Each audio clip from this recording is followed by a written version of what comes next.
Hello everyone, so last month we had the BrewCon event down in London, which I did a video for, so if you haven't watched that already, I'll put a link up on the screen. Part of that event was also the BrewCon World Series competition, which was a fairly big homebrew competition, nearly the full range of kind of BJCP styles covered and so on, and I put a few of my beers in for that as well. And I'm pleased to say that one of them, the American Pale Ale that I've got here, actually placed and got a score of 41, which I was really pretty chuffed with, to be honest. So in this video, I thought I'd just sort of discuss a few of the things that I guess I've maybe done with my brewing that have helped me to sort of push the scores up from, you know, sort of middle 20s or low 30s to something that managed to break into the low 40s and actually get a placing in a competition. So yeah, let's have a chat about that. Cheers.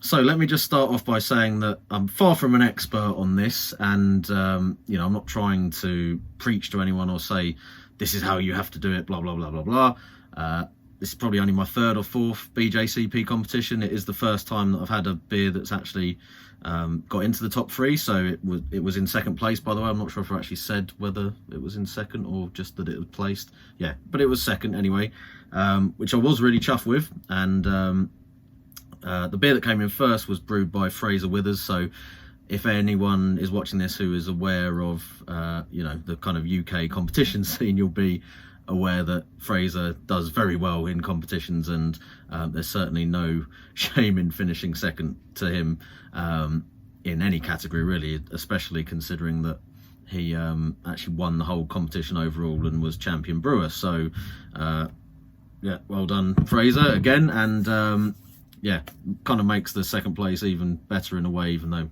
obviously I'd have liked to have come first, but not too upset to finish behind the champion brewer for the whole event.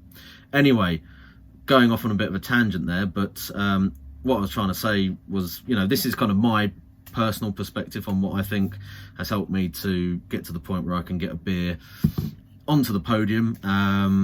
And you know, there's going to be loads of other sources of information that you might find that will probably be better and from people who have more knowledge than myself. But you know, I've done a lot of brewing, not that many competitions, but I'd like to think that I've learned a little bit already that I can hopefully pass on to you guys that might be useful. So anyway, let's get into the sort of things that I'm talking about. First of all, recipe repetition. I think it's really hard, and this is a mistake that I certainly made with the first couple of competitions that I entered, to put a beer into a competition that you've brewed for the first time with a new recipe that you've not had any time to kind of refine or tweak the recipe itself or the process that you're using, and do well with it. I mean, you might get lucky and you know, get a well scored beer or even get a beer place, but the likelihood of that happening is a lot lower than if you're doing a beer that you're familiar with a recipe that you've had time to revisit, tweak and make as good as it can be. So this beer as an example, it was the I think third time that I'd brewed this recipe, and you know, you get to adjust your process even if it's a tried and trusted recipe from somewhere else that you know is good. You can still adjust your own process in brewing to make sure that you get the best result at the end that you can, and obviously you can also then tweak the recipe itself to get what you want out of it. And if you're entering it into competitions, obviously you can come back and use the feedback as well, which is something that I'll talk a little bit more about in a minute. So yeah, I wouldn't try and throw beers in that you've brewed for the first time, or recipes that you've just come up with off the top of your head and not even had a chance to, you know, really kind of taste and evaluate them properly yourself and revisit. You know, sometimes you can do that and it's a useful tool for refining the recipe, but like I said, I think it's going to make it a lot harder for you to actually score well and potentially get the beers placed in the competition. Very much tied into that is style knowledge. So being aware of the BJCP guidelines and actually reading the guidelines is really critical. I mean, I did read them a little bit at first, but I didn't really sit down with the beers and the guidelines and sort of look at them and go, is this really hitting what the judges are looking for? And I think if you don't do that, again, you're really, you know, putting hurdles in front of you that are going to be quite hard to get over. The guidelines are kind of fundamental to the way the scoring system works with BJCP. So, you know, some people may not like that sort of competition for that reason, because they feel that the guidelines are maybe a little bit too restrictive. But at the end of the day, it is a tool to make the judging easier, and actually probably a lot fairer as well, in terms of being able to put like for like beers up against each other.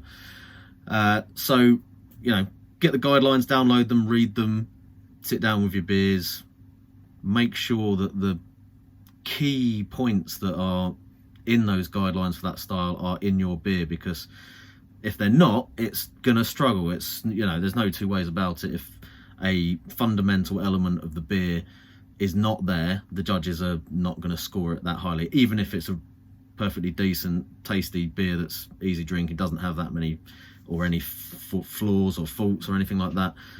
It's got to hit the style guidelines. So again, using the APA as an example, if your hop aroma and flavour is not right up front, kind of hitting the judges in the face, it might get a reasonable score, but you're unlikely to get, you know, towards the top end, because that's really one of the things that just comes up constantly through the style guidelines for that particular beer.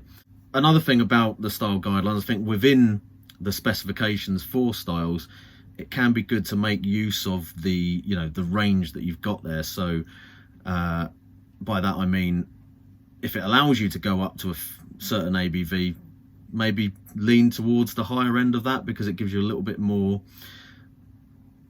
basically, recipe leeway to play with, and you can pack a bit more flavour into it as well. So for the APA, for example, this one was a relatively high ABV for an American Pale Ale. It was up at 5.8%. IBU's fairly high for style as well, so they're in the mid 40s, I think. Higher gravity means you can pack more hops into the beer because there's more malt to balance against. Gives you more option to really get that hop flavour and aroma punching out the beer. Now, I'm sure lots of people have made beers that have done really well that aren't necessarily right at the top end of the specifications for style, but, you know, I think if you've got that leeway, then you might as well use it. And for me anyway, I think it makes it easier to really pack flavour into the beer if you are you know, using the top end of the scale, as it were, or going fairly big within those guidelines. So yeah, know the style guidelines and work within those to get as much flavour into the beer as you can. Coming back to process and so on, I think just making sure that you're really focused throughout and not being complacent. A couple of the other beers that I entered didn't do so well in the scoring, and I kind of know that part of that may have been down to complacency with certain parts of the process, which, especially when you're entering competitions, it's going to trip you up. It's sod's law. You know, if you get lazy with something, it's going to maybe come back and bite you in the arse afterwards. So yeah, make sure that if it's something that you're paying to be sent away and judged, that you are spending, you know, time and effort over all the parts of the process. You're not getting complacent, and particularly around things like sanitation and making sure that the beer is packaged well. You're not allowing oxygen ingress into the beer post fermentation, and, you know, just general things like that, handling the beer carefully, making sure it gets to the judges in as good a condition as it can be, and as close to the condition that you're drinking it in as well. Because again, a lot of the time you may be getting feedback for beer and going, well, that doesn't sound like the beer that I'm drinking here, but that might be because the beer that they're drinking is very different to yours because of how it's developed or progressed between you packaging it and sending it to the judges and so on. Particularly when you bear in mind, if it's going through the mail, it's probably getting shook around and disturbed and all sorts of things. So if there are any issues with the beer, it may get magnified by that process. I mentioned feedback before, so using the feedback is really key. going back to your previous competition entries and looking at the feedback now, part of the BJCP judging process is definitely kind of focused on flaws and off flavors and things like that.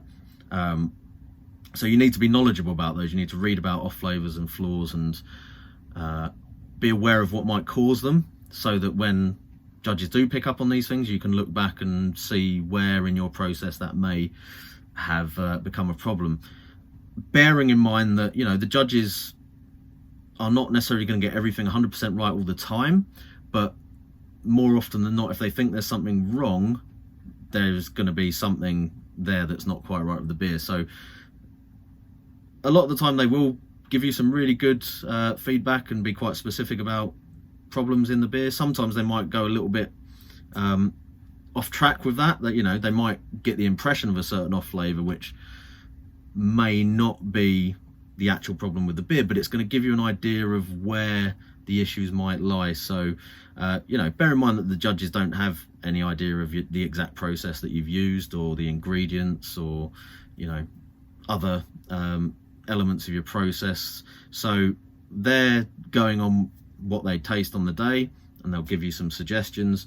You sometimes need to read between the lines. Some of the feedback might be absolutely spot on and just, you know, direct you straight to the problem that you can resolve fairly quickly. Sometimes you're going to have to interpret the feedback a little bit more yourself, and again, that brings you back to learning about flaws and off flavors in the beers and how those might occur. So if a judge thinks that it's something and you think, well, maybe it's actually this, you can then maybe between the two resolve where the issue is cropping up in your process or in the recipe or whatever it is.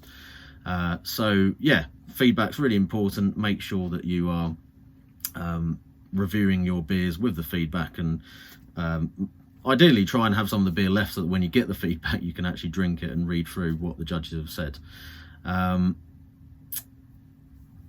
Last of all, timing. So getting the beer to the judges in peak condition certainly I think helped a lot with this beer. Now this is about a month down the road from the competition. It's still really good, but it's already, you know, a little bit beyond its peak. The aroma and flavour is maybe not quite as potent as it was before.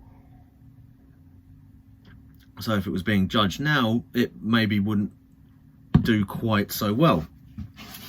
And obviously the way to address that is to make sure that you're brewing at a point where when the beer is in probably close to its best condition, it's then arriving at the judges and being judged. So I think this one was probably around 8 weeks after brewing that it got to judging. For American pale ales and those sort of really hop forward beers, I think that's a good kind of time window to aim for. Things like IPAs and so on, where you really want the freshness there in the beer. Other stuff will obviously fare better with longer conditioning times, and it's totally style dependent on where that timing wants to be. But you know, you want to be in that kind of window where you know the beer is going to be at its best, I guess. Timing also, I think, comes into just making sure you've got enough time to get the beer done and in peak conditions. So again, in the past I've definitely made the mistake of trying to rush beers so that I can get them into the competition, and you know, there's all sorts of issues that you can get with that. For example, some of the beers that I've done recently that maybe didn't do so well, Kolsch's and lagers, where kind of rushing it off the yeast and things like that can cause problems with off flavours because it hasn't had time to clean up properly. Something that I have definitely had before is acetaldehyde, so the apple flavour from yeast, where you're basically rushing a lager too quickly, or a Kolsch or something like that. It may cause you issues with appearance, clarity and so on, not having time to drop clear. For certain styles that might be important. And just yeah, giving the beer, you know, a chance to actually come into condition and be at its peak again, really, rather than just getting rushed to the judges when it's really not ready to be there. That's about it, really. So I think those are the kind of key things that I've maybe adjusted or focused on with my brewing. As I said, it's a work in progress, so this beer did really well. The one of the other beers scored quite well as well, so I put a Kolsch in that got 34. That's pretty much the best scores I've had so far for BJCP competition. Hopefully I can get a few more. The other two beers didn't fare so well, and I need to go back and review the feedback on those and see what I can do to improve them. And I will actually, certainly for one of those beers at least, be re-entering a new version of that into another competition soon to see how the changes I make to it will hopefully push the scores up, and we'll go from there. So yeah, cheers everyone. Special thank you to everyone who was involved in the competition, by the way, because judging competitions of that size, it's pretty challenging. It's a lot of hard work. It's a lot of early mornings drinking beer. I know that sounds like a great thing to do and not really hard work, but it is, because I've not done judging myself, but I've helped with a couple of competitions and done the stewarding. So it's yeah, when you see it up close, you realize it is actually quite a laborious process, and particularly with competitions like this where you've got hundreds of entries coming in, there's a lot of work put into it by the organisers and the judges and the stewards and everyone else who's helping out. So again, thank you to everyone who runs and judges at the competition, and hopefully that may have been useful to some of you who are either entering competitions or interested in competitions. So yeah, cheers.